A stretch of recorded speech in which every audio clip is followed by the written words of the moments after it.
जय हिंद बच्चों। How are you? I hope all is well. आज मैं आपको व्याकरण का पाठ संज्ञा के बारे में बताती हूँ। संज्ञा के बारे में देखेंगे कि आप यहाँ जो दो पिक्चर देख रहे हैं उनके नाम उनके सामने लिखे हैं। इससे आपको इन चित्रों की पहचान हो रही है कि पहला चित्र जो है वो एक पुस्तक है और दूसरा चित्र जो है वो एक गिलास है।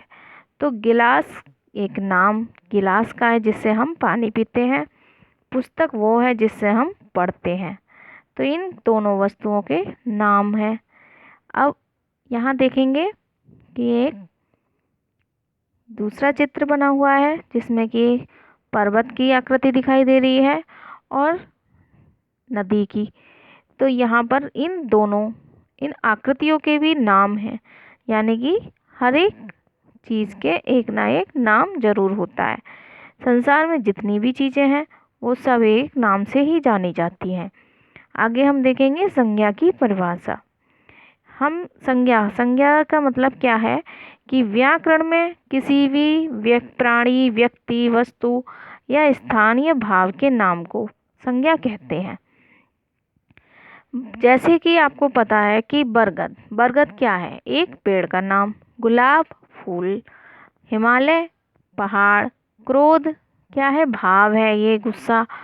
मोर एक पक्षी है, घोड़ा एक जानवर है, चूहा वो भी एक जानवर है, तकिया एक वस्तु है, बाल्टी, मग ये भी वस्तुओं के नाम हैं। तो ये हमें क्या बोध करा रहे हैं कि इनके नाम हैं और हम इनको पहचानते हैं इनके नाम से। अब आगे हम देखेंगे संज्ञा के भेद।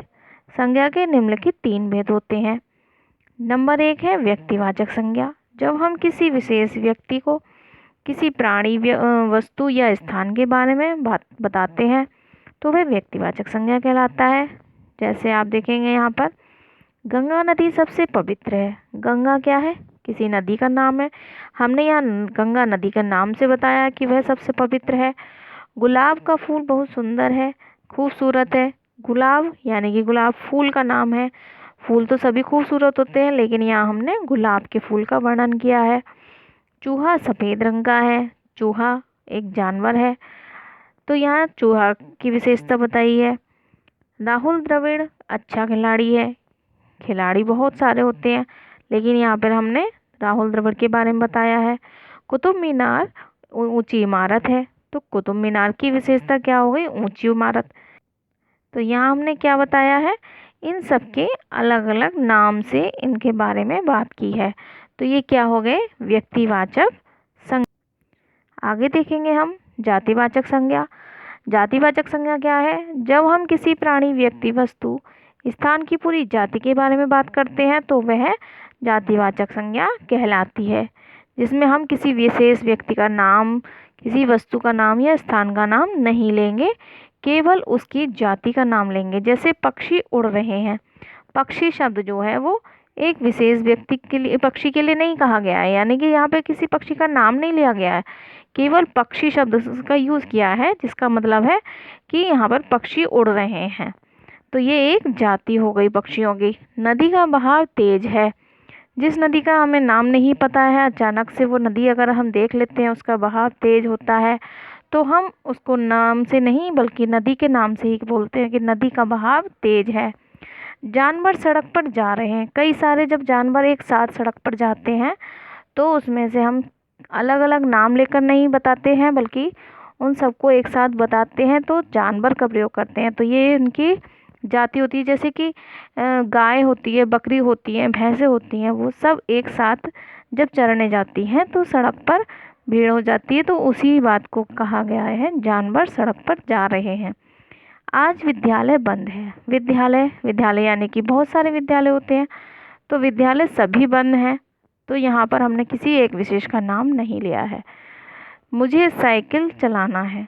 साइकिल भी बहुत सारी होती हैं, सभी के अलग अलग नाम होते हैं, लेकिन हमने यहाँ पर केवल साइकिल की बात की है, यानी कि इसकी जाति हो गई यहाँ पर साइकिल। तो ये क्या हो गया? हमारी जातिवाचक संज्ञा। भाववाचक संज्ञा। भाववाचक संज्ञा किसे कहते हैं? भाव से ही इसको पता चलता है कि हमारे मन के जो भाव होते हैं, विचार होते हैं, वो जो कि हमें किस तरीके से पता चलते हैं, हमें वो दिखाई नहीं देते हैं, बस हम उसको महसूस करते हैं।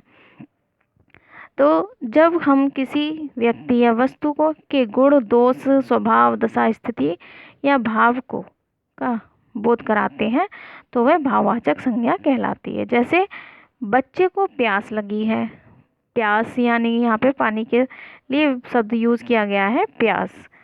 राम और श्याम में अच्छी मित्रता है, तो मित्र या मित्र से बना है शब्द मित्रता।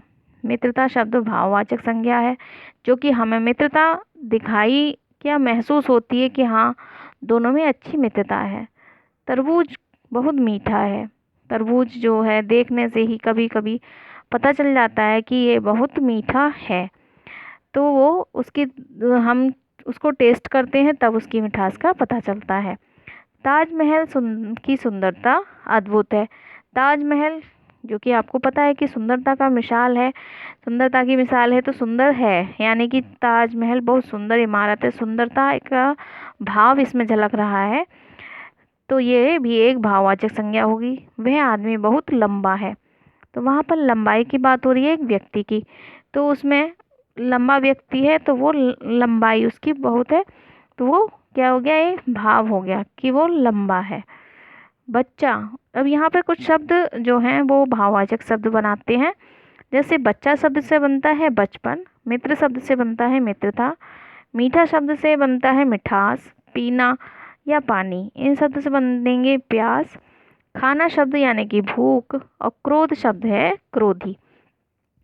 तो यहाँ पर आज हमने क्या सीखा है, संज्ञा और संज्ञा के भेद। तो पहला क्या भेद था, व्यक्तिवाचक संज्ञा, दूसरा जातिवाचक और तीसरा भाववाचक संज्ञा। ये सभी भेदों को आपको अच्छे से याद करना है।